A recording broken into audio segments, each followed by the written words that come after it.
Ayos! Solo ride ngayon, solo drive. May pupuntahan po tayo ngayon sa isang maaliwalas at magandang lugar. Sariwang simoy ng hangin. Saan po to? Kundi sa Bicol. Kasama ko po ang aking mga kapatid.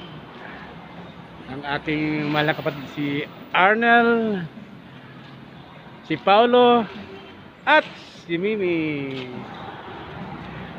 Kaya ayos, excited na kami para naman makapasal-pasal doon, kasi sa syudad ay medyo crowded na rin eh. Sa probinsya ay medyo maliwalas at maganda. Pero bago po kami umuwi, may sunod kami ng mga travel requirements katulad ng antigen test, then yung LOA, yung letter of acceptance sa pupuntan po namin.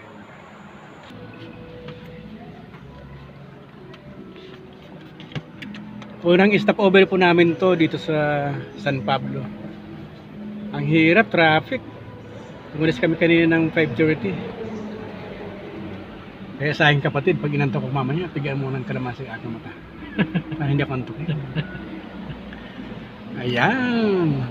Kalabitin nyo lang mamaya pag inantok ako. Para safe yung ating ride papunta ng Bicol.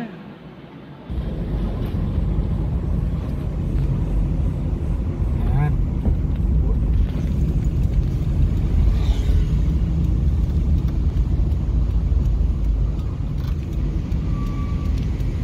Ito na yung diversion ng Lucena at Tayabas papuntang Bicol.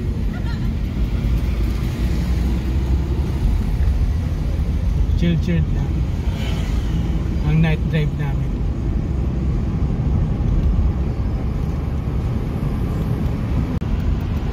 Kung ang Ayala may tunnel, meron din dito sa Quezon. Ito na po, malapit na tayo.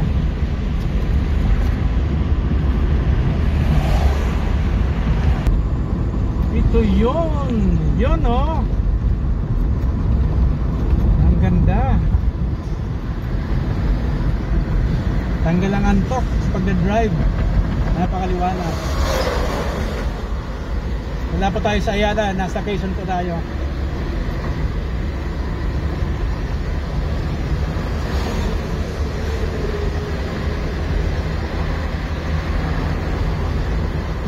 Kaya masarap mag-drive pag Bicol. Lalo na pag ganitong gabi, walang traffic.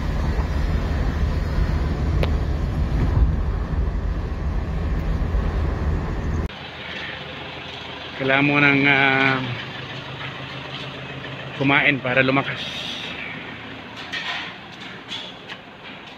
Itong masarap na mga putahe. Ayun ha. Hello.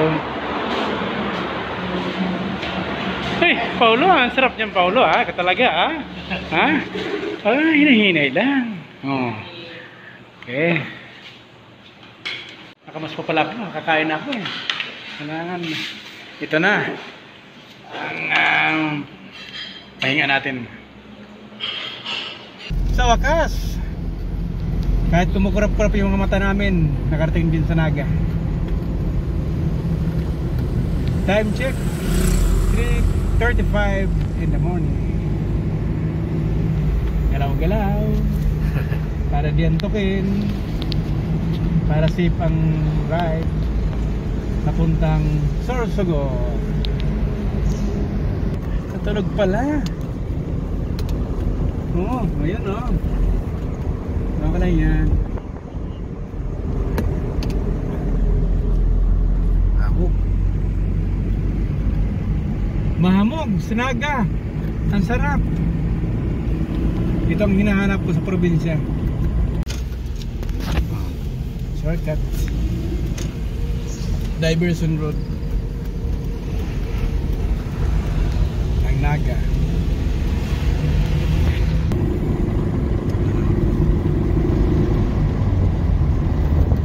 Huwag pala yan, akala ko puso.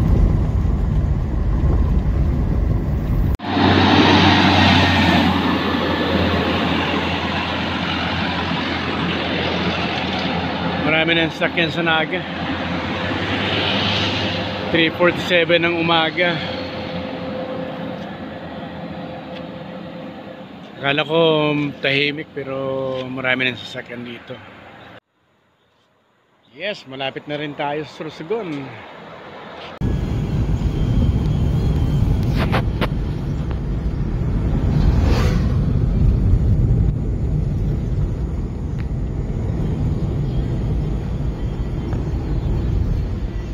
Dito na tayo sa Pulangi, Albay. Walang ulap kaya ang ganda ng mayon.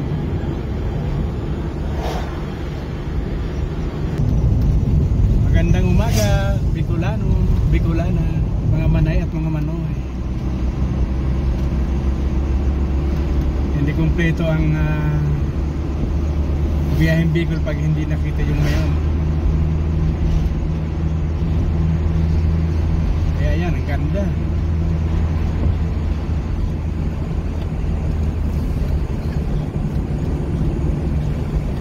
Walang ulap siya.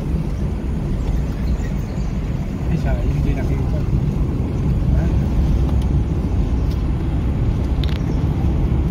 Meron po tayo ditong pupuntahan na masarap na almusalan dito sa Ginubatan, Albay. Dito lang po yung along the highway, yung puto ng Ginubatan, Albay. Lapit na po yun.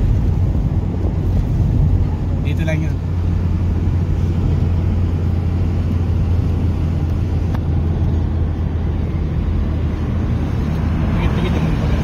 Dito marami yun eh. Yun yung puto, puto. Dito na tayo sa puto. Akala ko yung puto ng mga naputo na. Buhay pa pala sila. Ayan, ito na ang puto. Almusalan, masarap. Ito. Magkano yan, Manay? 3.25 po. 3.25 si Manay, di ba? Nakangiti. Kaya maraming parokyano. 3.25. Ngayon ay bibili ako ng 6 po. 6. 6.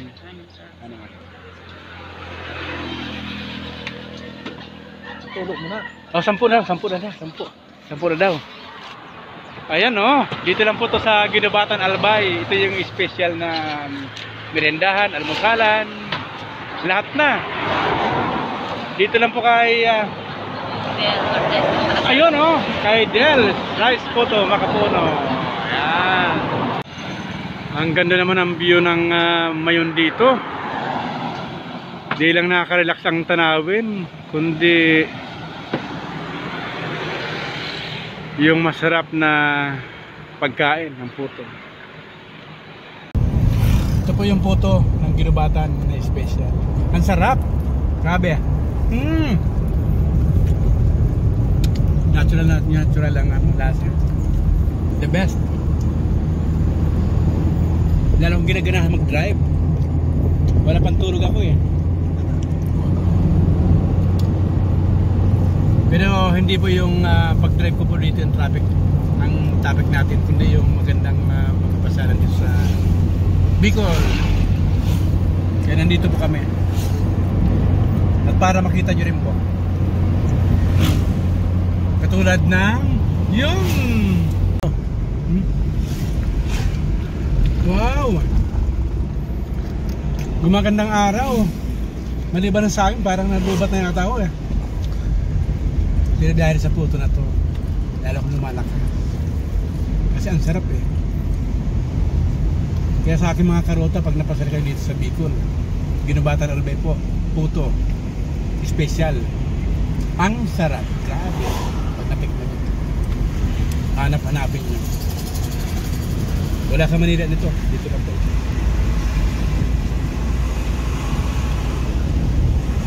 Ang sarap mag-drive pa Bicol. Gusto ko mag-drive hanggang doon.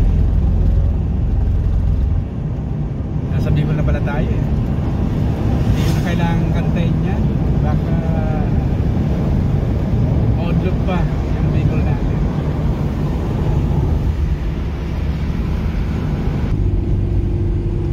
Dito na po ang bagong daan natin ngayon. unusual kasi dati diretso lang eh. Pero ngayon dahil sa gawa na tong bagong kalsada, lahat ng mga sakyan dito na ang daan.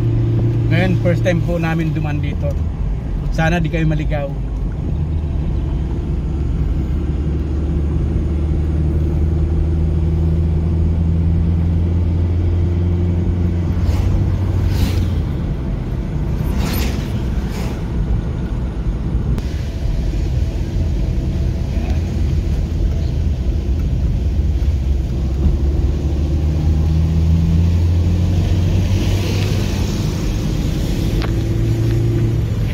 Parang nasa Baguio pa ulan.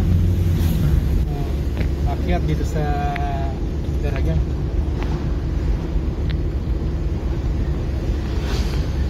Kaya kailangan dito pwedeng tapan at mag-drive para di madisgrasya.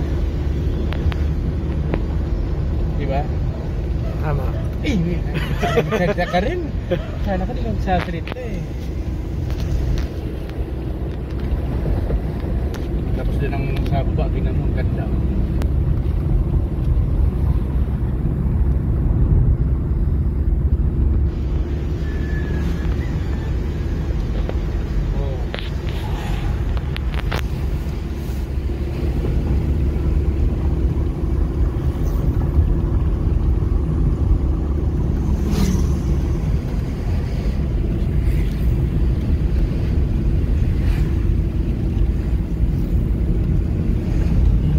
Bikers, oh. Sana.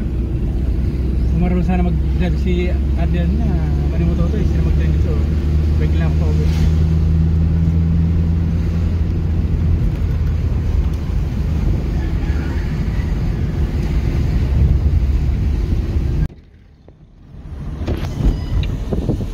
Sorsogon de Bay.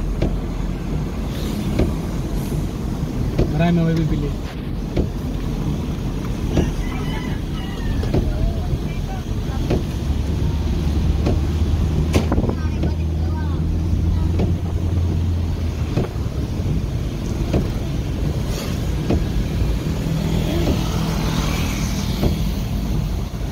Seafood.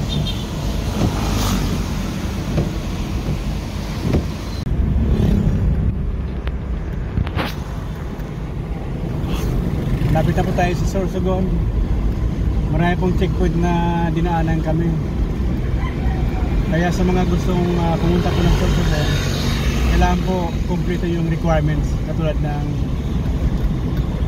LOA at antigen test or RT-PCR kasi yung pang hinahanap ng mga personnel dun sa sa checkpoint.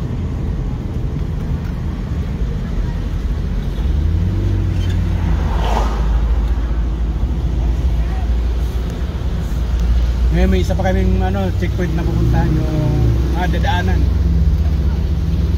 sa Cabitan, Sorsogon. Pagkatapos mayroon pang isa yung sa bayan po namin yung Huban. Kaya sa aking mga karota na gustong pumunta po dito, magbakasyon or pumasyal, kailangan po kumpleto yung requirements ko. Kailangan mayroon kayong letter of acceptance para walang hassle pagka biyahe nyo. Kasi katulad ngayon, pag biyahe namin, ang nadaanan namin 3 checkpoints na bago dumating ng Camarines Norte, tapos pangalawa sa Pulangi Albay, pangatlo Castilla. Ngayon dito naman sa Sorsogon meron daw. Yan naman kami sa may Sabidan assessment para pakita yung mga requirements dito po sa Sorsogon.